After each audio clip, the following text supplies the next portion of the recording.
नमस्कार दोस्तों, मैं सुभाष जयपाल आपका एक बार पुनः स्वागत करता हूं। अपने जो इलेक्ट्रिशियन थ्योरी का क्रैश कोर्स स्टार्ट किया था उसकी आज अपने नेक्स्ट क्लास स्टार्ट करने जा रहे हैं। तो सभी स्टूडेंटों से मेरा निवेदन है कि चैनल को सब्सक्राइब करें, लाइक करें, शेयर करें और बेल आइकन के बटन को पुश करें तो आपको क्लास का नोटिफिकेशन मिल पाएगा। और मैंने सभी पिछली वाली क्लासें हैं, आप टेक्निकल कोचिंग क्लासेस के YouTube चैनल को जैसे ही खोलोगे तो उसकी प्लेलिस्ट के अंदर सभी क्लासें क्रम से डाल दी गई है, तो सभी क्लासें वहां पे जाके आप देख सकते हो। आज अपने इसकी नेक्स्ट क्लास में जो टॉपिक स्टार्ट करने जा रहे हैं, तो इससे पहले अपने ओम्स लॉ को पढ़ा, किरचॉफ लॉ को पढ़ा। आज अपने टॉपिक स्टार्ट करेंगे, वो पढ़ेंगे परिपथ या सर्किट के टाइप्स पढ़ेंगे। क्या पढ़ेंगे दोस्तों? परिपथ। देखो अपने सबसे पहले किसकी बात कर रहे हैं? एक शुद्ध परिपथ की बात कर रहे हैं। किसकी बात करेंगे दोस्तों? एक शुद्ध परिपथ, यानी सर्किट बनाते हैं और वो क्या है? प्योर सर्किट है। यानी सर्किट क्या होता है उसके बारे में बात करेंगे, उसके टर्म्स पढ़ेंगे बाद में कि शुद्ध परिपथ के निर्माण के लिए आवश्यक भाग क्या क्या उसके बारे में पढ़ेंगे दोस्तों। शुद्ध परिपथ क्या होता है कि एक ऐसा परिपथ, जैसे मेरे पास एक रेजिस्टिव लोड लगा दिया मैंने, यहां पे रेजिस्टेंस लगा हुआ है, ये रेजिस्टेंस है यहां पे। इसके साथ दोस्तों मैंने एक चालक तार का उपयोग किया,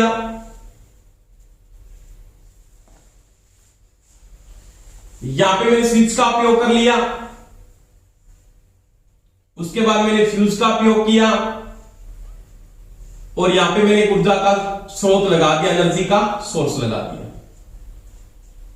ये फ्यूज है, जिसके बारे में पढ़ेंगे अपने। ये आपके पास स्विच यानी कुंजी है,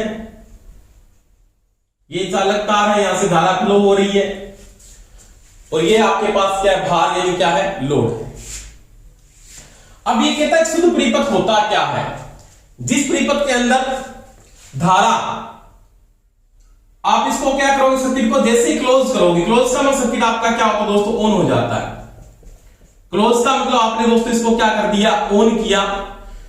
स्विच को जैसे ऑन किया तो ये आपका एक बंद सर्किट है, बंद परिपथ है। बंद परिपथ में मैंने कल बात की थी, बंद परिपथ में आपको किसका नियम लगाया था? तो आपने केवीएल को लगाया था। क्लोज सर्किट में नेट वोल्टेज का मान 0 होता है, जो मैंने कल पढ़ाया था आपको। जैसे मैंने यहां पे स्विच को बंद किया तो धारा ऊर्जा के स्रोत से बहती हुई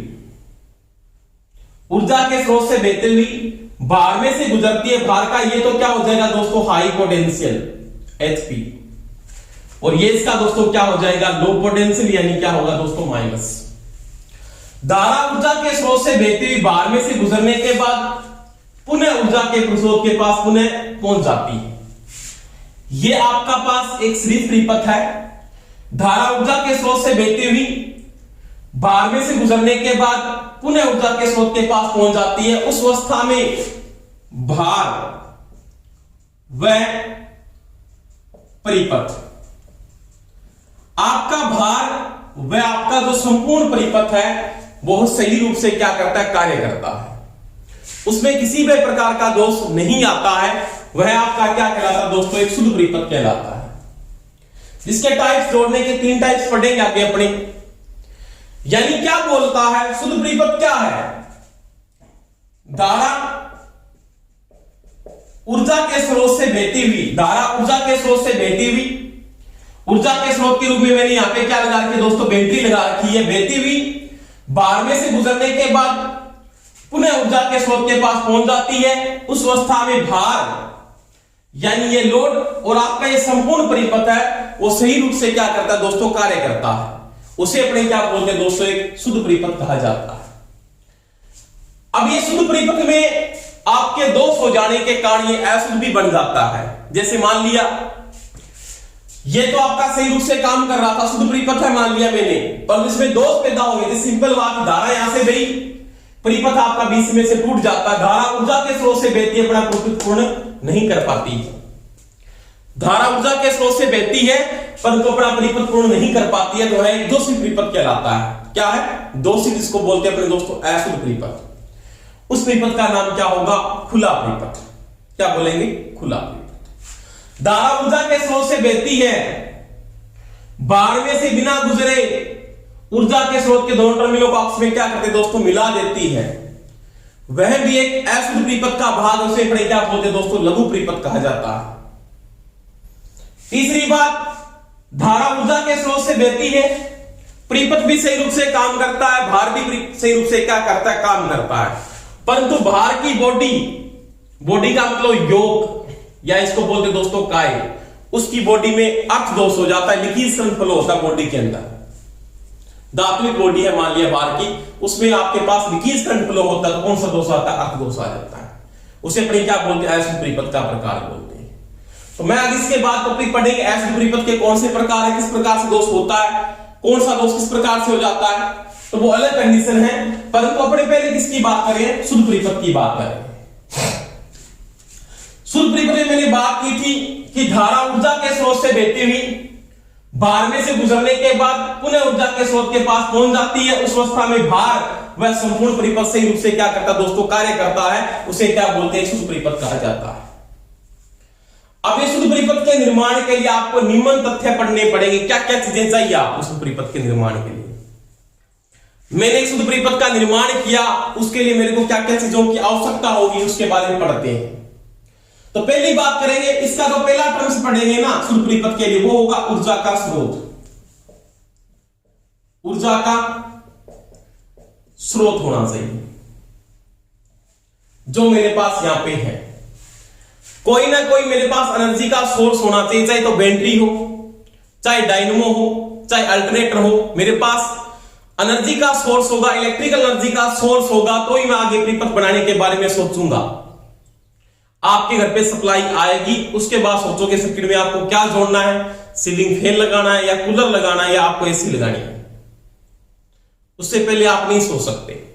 तो सबसे पहले मैं किसकी बात करूंगा, आपके पास ऊर्जा का स्रोत होना चाहिए, एनर्जी का सोर्स होना चाहिए, इसके बारे में पढ़ेंगे।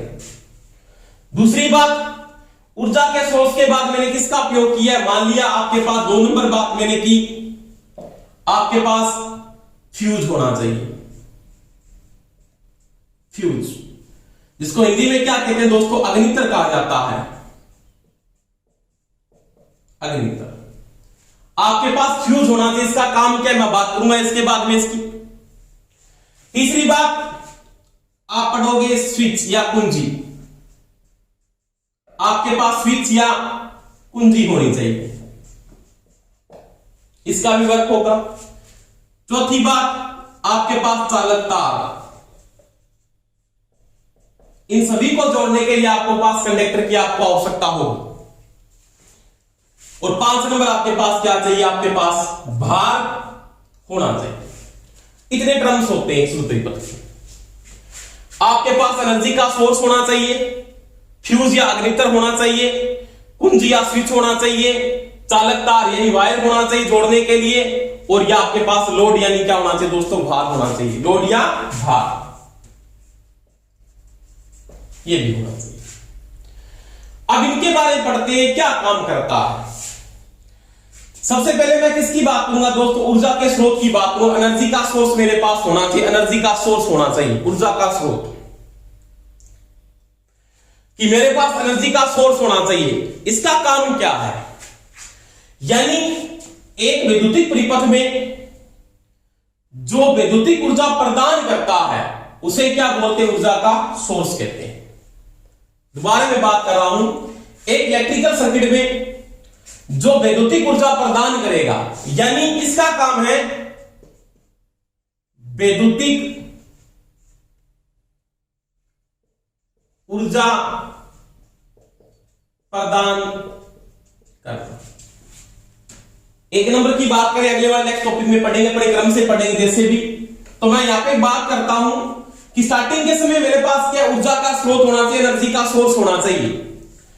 यानी एक इलेक्ट्रिकल सर्किट के अंदर वैद्युतिक ऊर्जा जो प्रदान करता है उसे क्या बोलते हैं दोस्तों, ऊर्जा का स्रोत कहते हैं। वो आपका पास डीसी का भी हो सकता है या एसी का भी हो सकता है। डीसी के रूप में बैटरी हो सकती है, डायनमो हो सकता है, सेल हो सकता है, डीसी का जनरेटर हो सकता है, एक ही बात है।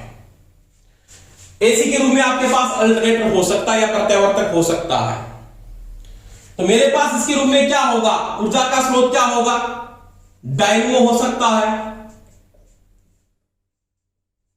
बैटरी हो सकती है, उसके बाद डीसी जनित्र हो सकता है, इसको डायनेमो भी बोल सकते हो आप, प्रत्यावर्तक हो सकता है। तो ये मेरे पास एनर्जी के सोर्स है, मेरे पास ऊर्जा के सोर्स होने चाहिए। इनका काम क्या है, इलेक्ट्रिकल एनर्जी प्रदान करना है मेरे को विद्युत ऊर्जा प्रदान करना सर्किट के अंदर। वो किसका काम होगा, ऊर्जा के स्रोत का कार्य है। तो ये मैंने बात की थी कि आपको सीधा पूछेगा एक परिपथ में ऊर्जा के स्रोत का काम क्या है, तो इलेक्ट्रिकल एनर्जी प्रदान करना है। अगर वो डीसी का है तो मेरे को डीसी ऊर्जा प्रदान करेगा, विद्युत ऊर्जा प्रदान करेगा। अगर वो एसी का है तो मेरे को एसी विद्युत ऊर्जा प्रदान करेगा। इसके बाद देखो 2 नंबर बात करते हैं दोस्तों। 2 नंबर में आपने पढ़ा फ्यूज को मैं अंतिम में करवाऊंगा क्योंकि लंबा टॉपिक है, फ्यूज में पढ़ेंगे थोड़ी सी बातें ज्यादा ही। इसके बाद में बात करता हूं दोस्तों किसकी, स्विच या कुंजी की। 2 नंबर कुंजी या आपने क्या बोलते हैं दोस्तों, स्विच, एक ही बात है। अब ये स्विच या कुंजी होती क्या है, यानी आपके पास एक स्विच है या कुंजी है, क्या है इसका परिपथ में काम क्या, पहली बार से बात ये पूछेगा। तो पहली बात ध्यान रखना दोस्तों, स्विच या कुंजी एक परिपथ में नियंत्रण युक्ति का कार्य करता है, नियंत्रण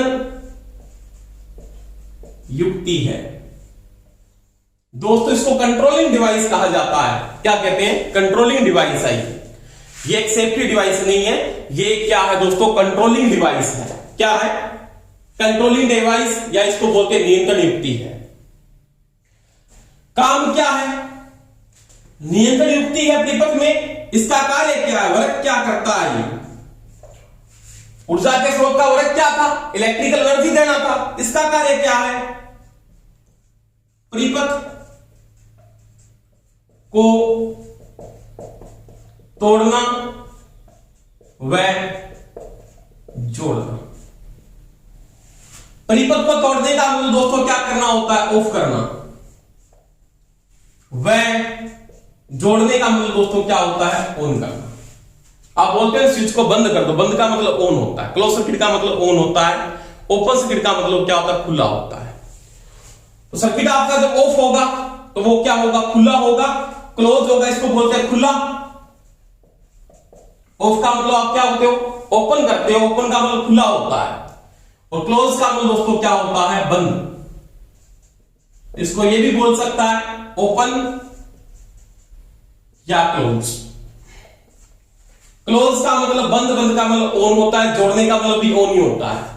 तोड़ना यानी ऑफ करना, खुला करना या ओपन करना एक ही बात है। परिपथ के अंदर स्विच का कार्य क्या है, स्विच एक नियंत्रण युक्ति का कार्य करता है, कंट्रोलिंग डिवाइस है दोस्तों। ये परिपथ में परिपथ को तोड़ने व जोड़ने का कार्य करना, या सर्किट को ऑफ करना है या ऑन करना, इसका काम है। अब ये ध्यान रखना कहां पे लगता है, ये चीज का ध्यान रखें, यानी कहां पे स्थापित किया जाता है। तो स्थापित होता है इसकी स्थापना, इसकी दोस्तों स्थापना जो करते हैं ना अपने, कहां पे स्थापित किया जाता है, तो हमेशा ही बोलते हैं जीवित तार में, जीवित तार में, या क्या बोलेंगे संजीव तार, जीवित तार संजीव तार एक ही बात है, या बोल देते हैं दोस्तों फेज। जीवित तार, संजीव तार, फेज तार के भार के श्रेणी में, यानी किसी भार के साथ इसको जब जोड़ा जाएगा तो उस भार की जीवित तार के साथ, संजीव तार के साथ या फेज तार के साथ जोड़ा जाएगा। आप उदासीन के साथ स्विच का उपयोग नहीं करते, उसकी जगह क्या लगाते हैं दोस्तों, क्या लगाते हैं, लिंक लगाते हैं। तो ये चीज का ध्यान रखना, वहां पे अपने कभी स्विच नहीं लगाते हैं, स्विच वहां पे कंट्रोल नहीं करता है। इस प्रकार से कई बार प्रश्न आ जाता है, तो कहां पे लगाते हैं कि जीवित तार लगाते हैं या संजीव तार या फेज के साथ भार के श्रेणी क्रम में इसको जोड़ा जाता है। भार के श्रेणी क्रम में, समांतर में नहीं जोड़ते, श्रेणी क्रम में जोड़ा जाता है। दूसरी बात, इसके बाद इसके टर्म्स की बात करें, ये बना किससे होता है? तो ये बना होता है दोस्तों बेकेलाइट से। इसका जो बाहर का आवरण होता है वो किसका बना होता है? बेकेलाइट, एक कुचालक है ये बेकेलाइट से बनाया जाता है। और इसके जो कॉन्टेक्ट होते हैं ना, कॉन्टेक्ट, जैसे मेरे पास एक स्विच है, मान लीजिए एक स्विच बना दिया आपने कि मेरे पास एक स्विच है ये, इसके दो कॉन्टेक्ट है, इसके साथ स्ट्रिप लगा होता ऑन ऑफ करने के लिए, ऐसे मान लीजिए स्ट्रिप लगा हुआ ऑन ऑफ करने वाला, ये वाला ऐसे लगाते हैं तो स्प्रिंग से कंट्रोल होता है वैसे। तो दबाने के लिए इसको अपने जब ऑन ऑफ के लिए लगाते थे, ये जो कॉन्टेक्ट है किसके बने थे? इसके जो कॉन्टेक्ट यानी संपर्क बिंदु है ना जो आपके, या इसके कॉन्टेक्ट या संपर्क बिंदु है, वो किससे बनाए जाते हैं दोस्तों? पीतल से बनते हैं। किससे बनते हैं? पीतल से। ये चीज का ध्यान रखना। यानी आपका स्विच किससे बनता है? तो बेकेलाइट से बनता है। उसके कॉन्टेक्ट किससे बने होते हैं? पीतल, क्योंकि पीतल क्या है? उच्च डिस्टिव धातु है। प्रतिरोध का मान क्या होता है? पीतल का ज्यादा होता है। उसकी डिस्टिविटी क्या है दोस्तों? ज्यादा है। इसके कारण वो स्पार्किंग को क्या करता है? कंट्रोल करता है। वो पिघलते नहीं कॉन्टेक्ट के बाद करें, कॉन्टेक्ट पिंटेड हो गए। पिंटेड का मतलब पिघल जाना। तो स्पार्किंग को कंट्रोल, क्योंकि जब ऑन ऑफ सर्किट को तोड़ोगे, ऑफ करोगे, ऑन ऑफ करो तो स्पार्किंग या स्फुलिंग, हिंदी में क्या बोलते हैं? स्पार्किंग को स्फुलिंग कहा जाता है। क्या बोलते हैं? स्फुलिंग। उसको ये पीतल क्या करता है दोस्तों? कंट्रोल करता है। तो ध्यान रख लेना, ये है आपके पास स्विच या कुंजी के वर्ग। मैं सेकंड टर्म से मैं बात की प्रीपद के अंदर। एक प्रीपद में स्विच या कुंजी का कार्य क्या है? तो वो नियंत्रण युक्ति का कार्य करता है, कंट्रोलिंग डिवाइस का कार्य करता है, जो प्रीपद को तोड़ने में जोड़ने का काम करता है। ये स्थापित कैसे होता है? तो किसी भार के श्रेणी क्रम में उसकी जीवित तार के साथ, उसकी संजीव तार के साथ या उसकी फेज तार के साथ इसको जोड़ा जाता है। उसके बाद एक बना किसका है? तो इसका जो बाह्य आवरण है वो बेकेलाइट से बनाया जाता है। इसका जो कॉन्टेक्ट है वो किससे बनते हैं? पीतल से बनाए जाते हैं। यानी संपर्क बिंदु किससे बनाए जाते हैं? तो वो पीतल के होते हैं। लगभग इलेक्ट्रिसिटी के जो कॉन्टेक्ट बिंदु होते हैं वो पीतल से ही बनाते हैं, स्पार्किंग को मेंटेन करने के लिए। तो ये मैंने किसकी बात की थी दोस्तों? एक कुंजी या स्विच की बात की। उसके बाद देखो, इसके बाद मैंने बात की दोस्तों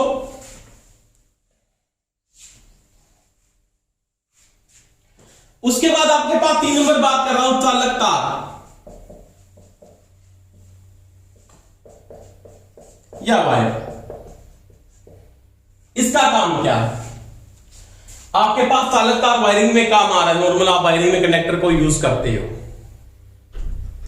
जो वायरिंग कंडक्टर में आपको पता है इसका काम क्या है?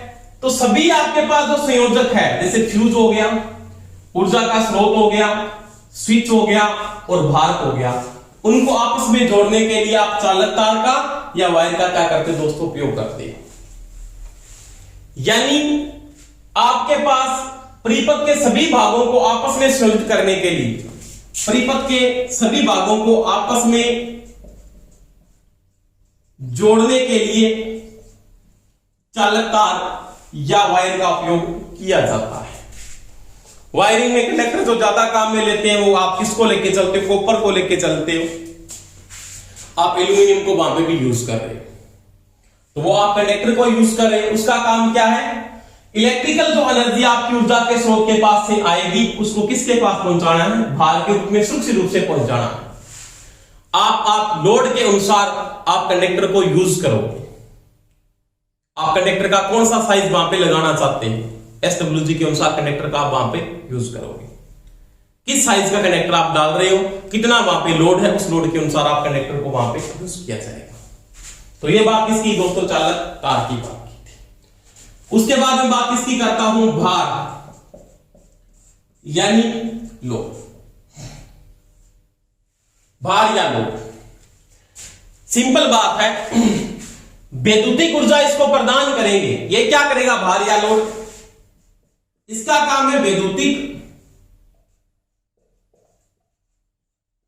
ऊर्जा को खपत करना। इलेक्ट्रिकल एनर्जी को ये खपत करेगा, अन्य एनर्जी में क्या करेगा? बदल देता है। जैसे मैंने यहां पे सीलिंग फैन लगा दिया, इलेक्ट्रिकल एनर्जी बनेगी, ये किस में चेंज कर देगा, मैकेनिकल एनर्जी में चेंज कर देगा।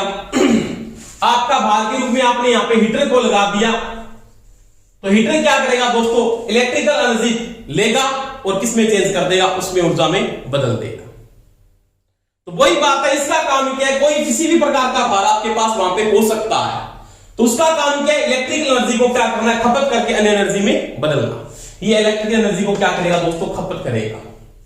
तो ये आपका होता है भार या load.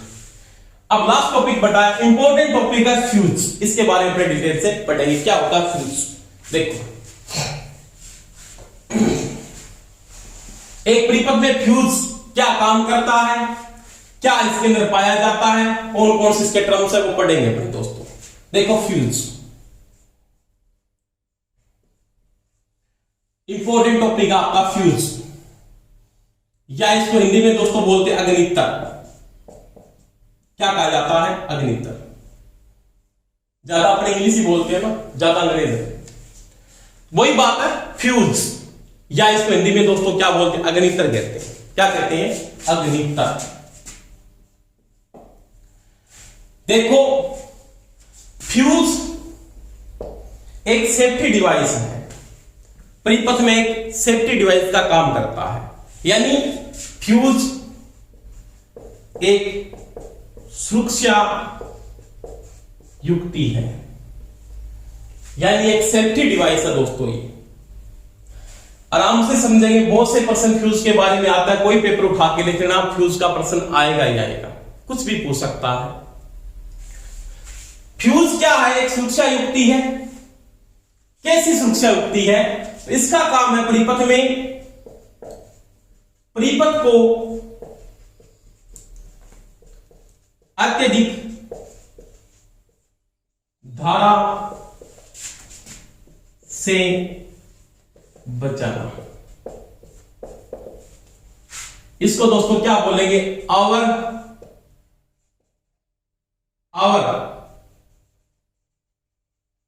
Current safety, our current safety. यानी आपको सीधा प्रश्न पूछेगा फ्यूज का परिपथ में कार्य क्या है, तो फ्यूज का कार्य परिपथ में अत्यधिक धारा को परिपथ से बचाना, आवर करंट से परिपथ की सेफ्टी प्रदान करना। ये फ्यूज का दोस्तों क्या है, वर्क है। जैसे कोई प्रश्न देता है, ऐसे प्रश्न बहुत बार आता है, परिपथ में फ्यूज का उपयोग है, एक नंबर ऑप्शन में दे दिया लघु परिपथ से बचाव, 2 नंबर दे दिया, बी में दे दिया अत्यधिक आवर लोड से बचाव, अति भार से बचाव, अति भार से बचाव। 3 नंबर दे दिया खुले परिपथ से बचाव, और 4 नंबर दे दिया दोस्तों अत्यधिक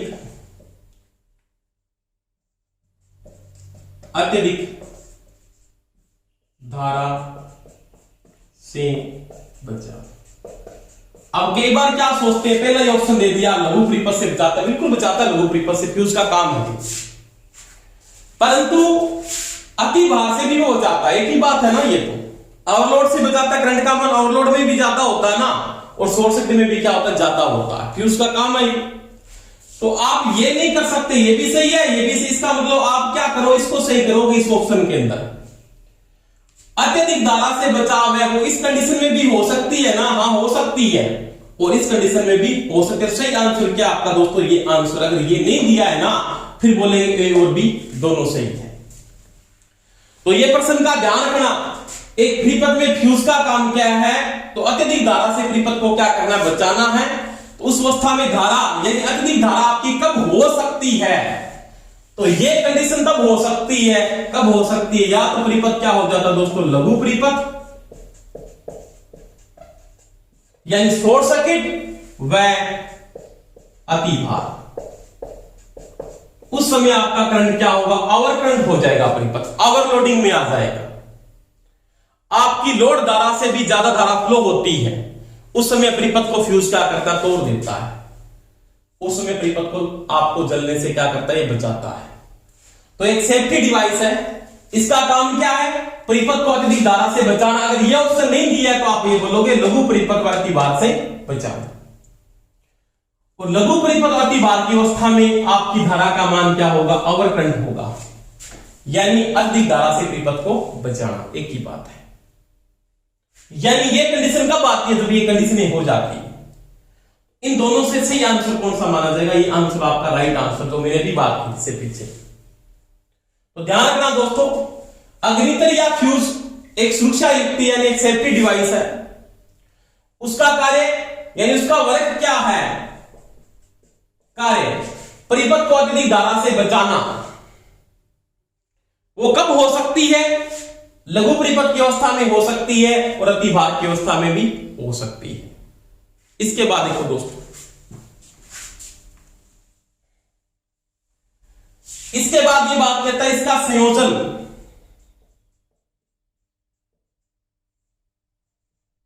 इसका संयोजन परिपथ के शुरू में ही किया जाता है। ऐसे नहीं कि आपने परिपथ में लोड के बाद लगा दिया, नहीं, परिपथ के शुरू में,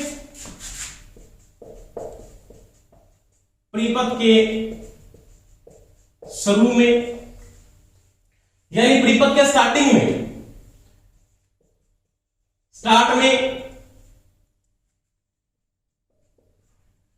जीवित तार, संजीव तार, कला तार, कला को फेज बोलते हैं दोस्तों, कला तार, कला और फेज एक ही बात है, के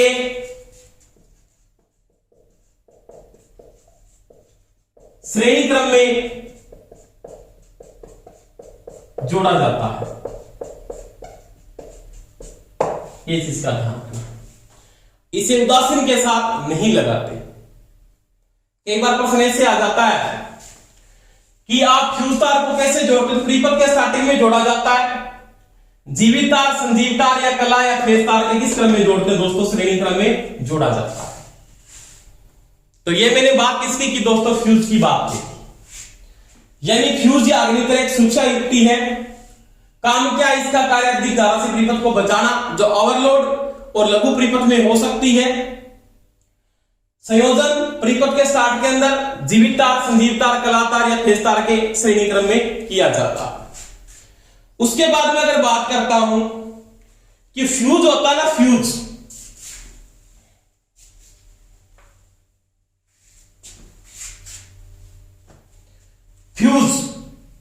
इसका गुण क्या होना चाहिए, गुण, इसमें क्या गुण होता है, तो ये चीज का दोस्तों ध्यान रखना।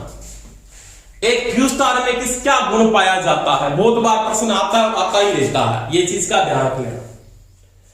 तो फ्यूज तार में क्या होना चाहिए, पहली बात इसका निम्न गलनांक होना चाहिए, निम्न गलनांक, जल्दी से गलने वाला होना चाहिए। दूसरी बात, निम्न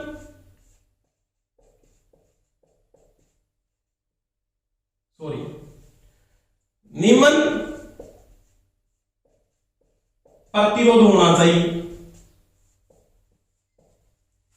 निम्न गलनांक, निम्न प्रतिरोध होना चाहिए, परंतु ध्यान रहे इसका उच्च विशिष्ट प्रतिरोध होता है, उच्च विशिष्ट प्रतिरोध, या इसकी जगह वो ये भी लिख सकता है उच्च प्रतिरोधकता। ये ऑप्शन में आजकल बहुत आता है। एक फ्यूज तार का निम्न गलनांक, निम्न प्रतिरोध और उच्च विशिष्ट प्रतिरोध होना चाहिए। ध्यान रखना ये चीज, प्रतिरोध तो कम कर सकते हो आप, उसका एरिया बढ़ा दो, लंबाई को कम कर दो, क्योंकि आपने पढ़ा है आर के नियम के अंदर आर बराबर क्या होता है दोस्तों, रोयल बटा में ए। इसको कम कर सकते हो, कम करने के लिए लंबाई कम यूज करो, एरिया को क्या कर दो, बढ़ा दो, निम्न प्रतिरोध कर सकते हो। परंतु ये जो चीज है ना, विशिष्ट प्रतिरोध धातु की किस्म पे डिपेंड करता है, धातु की किस्म। और धातु की किस्म में यहां पे लेड और टिन का उपयोग करते हैं, वो अच्छा चालक नहीं है। किसका उपयोग करते हैं? फ्यूज तार के अंदर आप लेड और टिन की मिश्र धातु का उपयोग करते हैं और वो अच्छे चालक नहीं है। और जो अच्छे चालक नहीं है उनका उच्च विशिष्ट प्रतिरोध होता है या उच्च क्या होती है दोस्तों, प्रतिरोधकता होती है। तो ये चीज का ध्यान रख लेना एक चीज कि फ्यूज तार का गुण क्या है? निम्न गलनांक, निम्न प्रतिरोध, उच्च विशिष्ट प्रतिरोध होना चाहिए या उच्च प्रतिरोधकता होती है, जो धातु की किस्म पर डिपेंड करती है। तो ये चीज का ध्यान रख लेना। अब देखो फ्यूज बना किसका होता है, यानी फ्यूज तार, फ्यूज तार। तो दोस्तों सभी को पता है फ्यूज तार बना होता है लेड प्लस टिन के मिश्रण से। लेड और टिन की क्या होती है दोस्तों, मिश्र धातु होती है। लेड और टिन की मिश्र धातु से बनाते हैं, मिश्र धातु से।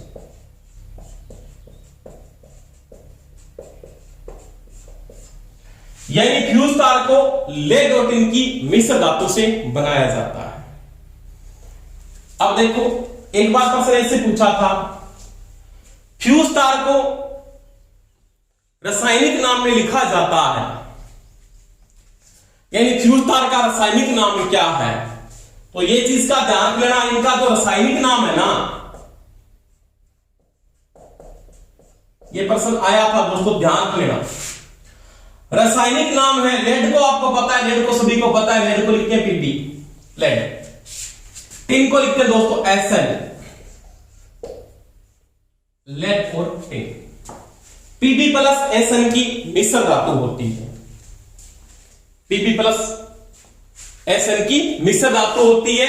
लेड को रासायनिक समीकरण के अंदर पीबी से लिखा जाता है और टिन को एसएन से लिखा जाता है। कई बार सुनिए ऑप्शन ये नहीं देखे, इसने ऑप्शन कौन सा डाल दिया था, ये डाल दिया था।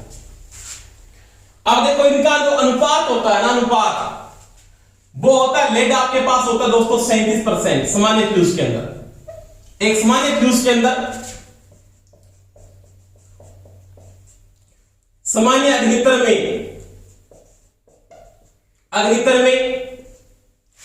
37% लेड होता है, 63% टिन होता है।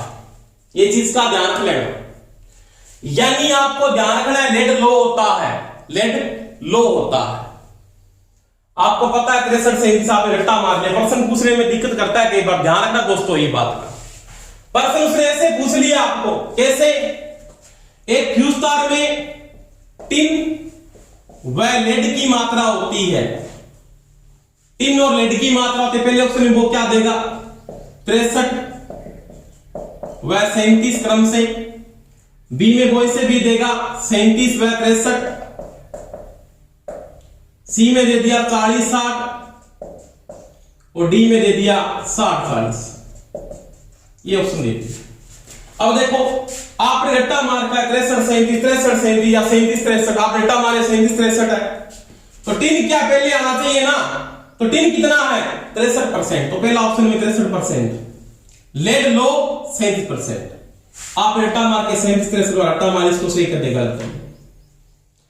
आपको ध्यान रखना पहले क्या नाम है, तो पहले टिन है तो टिन पहले आना चाहिए, टिन का अनुपात भी पहले आना चाहिए, उसका परसेंटेज भी पहले आना चाहिए।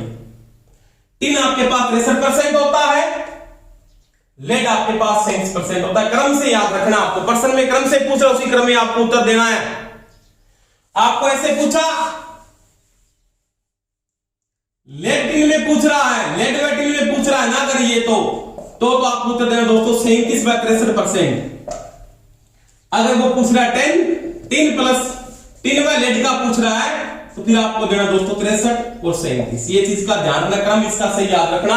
और क्रम याद रखने के लिए ध्यान रखना, लेड लो होता है, लेड लो होता है, तो आपके पास लेड क्या होगा, लो होगा। लेड लो का मतलब वो 37% है और टिन का कितना आपके पास 63% है। अब प्रश्न में ऐसे आ जाता है बहुत बार कि जब मैं लेड की मात्रा बढ़ाता हूं, आप जब लेड की मात्रा बढ़ाओगे ना, तो इसका गलनांक क्या होता, बढ़ता जाता है, उसकी कैपेसिटी फ्यूज की बढ़ती है। आप जब लेड की मात्रा बढ़ाओगे तो इसकी कैपेसिटी बढ़ती है, अगर आप टिन की मात्रा बढ़ाते हो तो कैपेसिटी क्या होती है दोस्तों, कम होती है। और एक बार प्रश्न ऐसे पूछ लिया था, ये मैंने सामान्य फ्यूज की बात की थी, इसकी बात की दोस्तों सामान्य फ्यूज की, और आपको प्रश्न में ये पूछ लेता है शुद्ध फ्यूज, प्योर फ्यूज है, शुद्ध फ्यूज है, आदर्श फ्यूज। फ्यूज का मतलब आदर्श फ्यूज, ध्यान रखना है।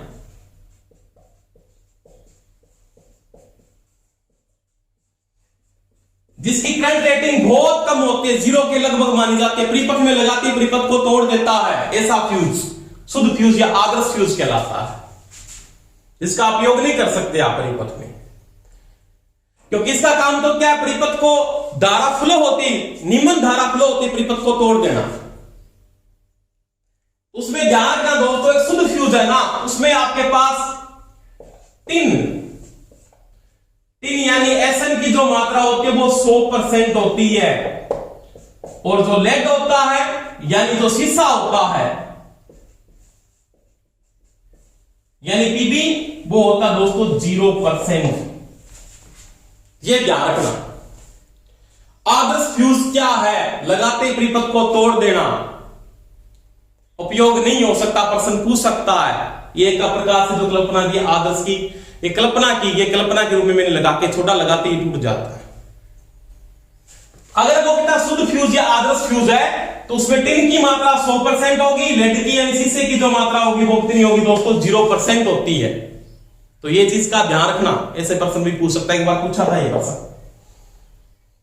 आदर्श फ्यूज या शुद्ध फ्यूज में 100% टिन होता है और 0% लेड या शीशा होता है।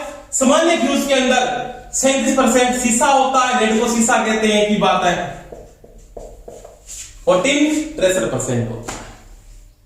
तो ये मैंने फ्यूज की बात की, यानी फ्यूज तार किससे बनाते हैं इसकी बात की, यानी जो फ्यूज तार आपने उपयोग किया वो लेड और टिन की मिश्र धातु होती है।